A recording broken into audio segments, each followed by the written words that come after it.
कलयुग का अंधेरा धीरे धीरे पूरी धरती को निगल चुका था। धर्म कमजोर पड़ने लगा था और अधर्म हर दिशा में अपना साम्राज्य फैला रहा था। इसी विनाश के दौर में जन्म हुआ एक ऐसे बालक का जिसके भाग्य में लिखा था धर्म की रक्षा और अधर्म का अंत। यह कथा है भगवान कल्कि की, उस अवतार की जिसकी भविष्यवाणी सदियों पहले महाभारत के युद्ध में की गई थी। जब कृष्ण ने पृथ्वी से विदा ली, तभी से कलयुग का आरंभ हो चुका था। शुरुआत में दुनिया सामान्य दिखाई देती थी, नगर बस रहे थे, व्यापार बढ़ रहा था और इंसान आधुनिकता की चमक में खोया हुआ था। लेकिन समय बीतने के साथ उस चमक के पीछे छिपा अंधकार सामने आने लगा।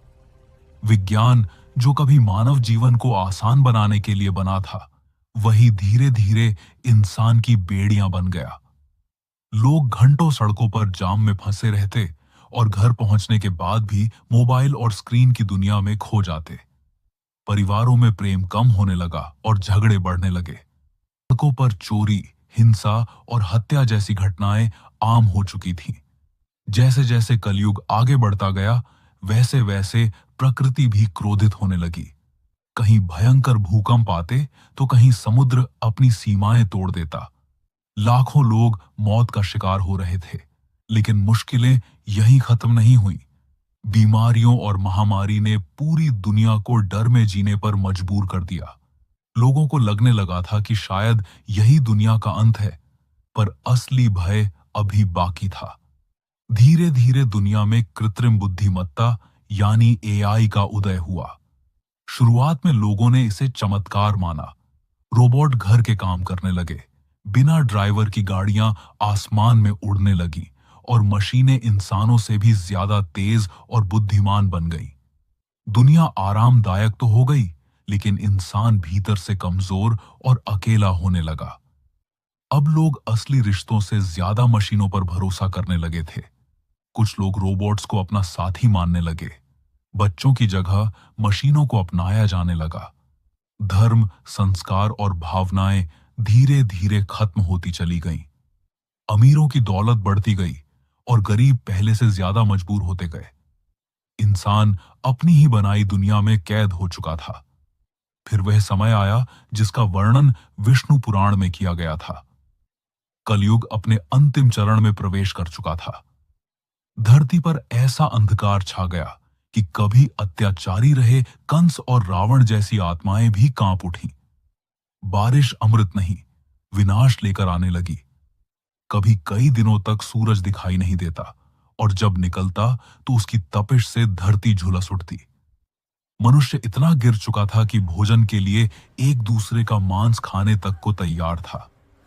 बाजारों में अनाज नहीं बल्कि भय बिक रहा था। मंदिरों में धर्म की जगह लालच और छल का उपदेश दिया जाने लगा था। गंगा जो कभी पाप धोती थी, आज स्वयं रक्त से लाल हो चुकी थी। वह भी अपने प्रभु की प्रतीक्षा कर रही थी।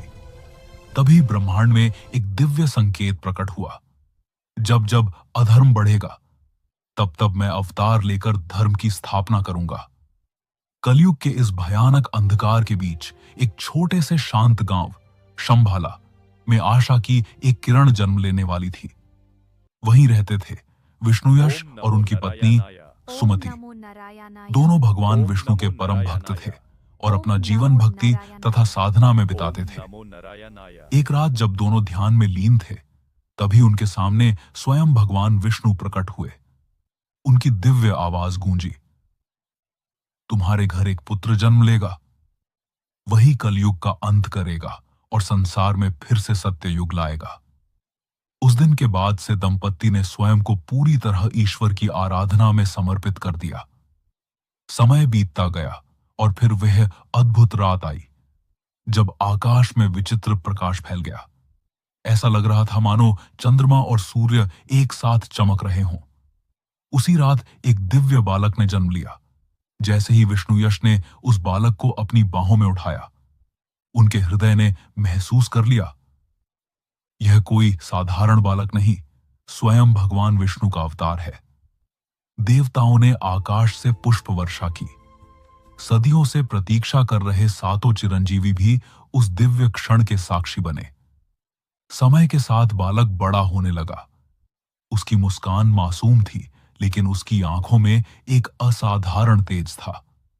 उसे बचपन से ही महसूस होता था कि उसका जन्म किसी महान उद्देश्य के लिए हुआ है। फिर एक एक करके सातों चिरंजीवी उसके सामने प्रकट हुए। हनुमान ने उसे अपार शक्ति और भक्ति का आशीर्वाद दिया। परशुरामा ने उसे दिव्य अस्त्र शस्त्रों की शिक्षा दी। अश्वत्थामा ने युद्ध की रणनीति सिखाई। विभीषणा ने धर्म और नीति का ज्ञान दिया। कृपाचार्य ने शास्त्रों का रहस्य समझाया। व्यास ने धर्म का गूढ़ मर्म बताया और महाबली ने त्याग और विनम्रता का महत्व सिखाया। इन शिक्षाओं के बाद वह केवल एक बालक नहीं रहा, अब वह धर्म का रक्षक बन चुका था। फिर वह दिन आया जब अंतिम युद्ध शुरू हुआ। दूसरी ओर कली भी पूरी शक्ति के साथ तैयार था। उसके साथ थे उसके दो भयंकर सेनापति, कोक और विकोक। एक की ताकत पर्वतों को तोड़ सकती थी, जबकि दूसरा मायावी शक्तियों का स्वामी था। युद्ध शुरू हुआ। कल्कि ने अपने दिव्य अस्त्रों से उन पर प्रहार किया, लेकिन दोनों पर उसका कोई असर नहीं हुआ। तभी उन्हें अश्वत्थामा की कही बात याद आई। जब दो अंधकार एक साथ खड़े हों, तो उन्हें अलग कर दो, तभी उनका अंत संभव होगा। कल्कि ने तुरंत अपनी शक्ति का प्रयोग किया और दोनों को अलग दिशाओं में फेंक दिया। क्षण भर में उनकी शक्तियां समाप्त हो गईं। अपने सेनापतियों की मृत्यु देखकर कली क्रोधित हो उठा और उसने स्वयं युद्ध भूमि में प्रवेश किया। उसका प्रहार इतना भयानक था कि धरती कांप उठी, लेकिन कल्कि ने उसके हर वार को आकाश में ही नष्ट कर दिया। तभी उन्हें परशुराम की शिक्षा याद आई। ब्रह्मास्त्र ही कली का अंत करेगा। देवताओं और चिरंजीवियों का स्मरण कर कल्कि ने ब्रह्मास्त्र का आवाहन किया। एक दिव्य प्रकाश पूरी सृष्टि में फैल गया और अगले ही पल कली तथा कलयुग दोनों भस्म हो गए। धरती पर फिर से शांति लौट आई। सत्य युग का नया सूर्योदय हो चुका था। इसके बाद भगवान कल्कि का विवाह पद्मावती से हुआ। उनके दो पुत्र हुए, जय और विजय। और इसी के साथ एक नए युग की शुरुआत हुई। एक ऐसा युग जहां धर्म फिर से स्थापित हुआ और अधर्म हमेशा के लिए समाप्त हो गया। हेलो दोस्तों, वीडियो अच्छा लगा तो वीडियो को लाइक करें, कमेंट करें और चैनल को सब्सक्राइब करें। ऐसी ही मजेदार वीडियोस देखने के लिए नीचे दिए गए बेल आइकन को दबाएं।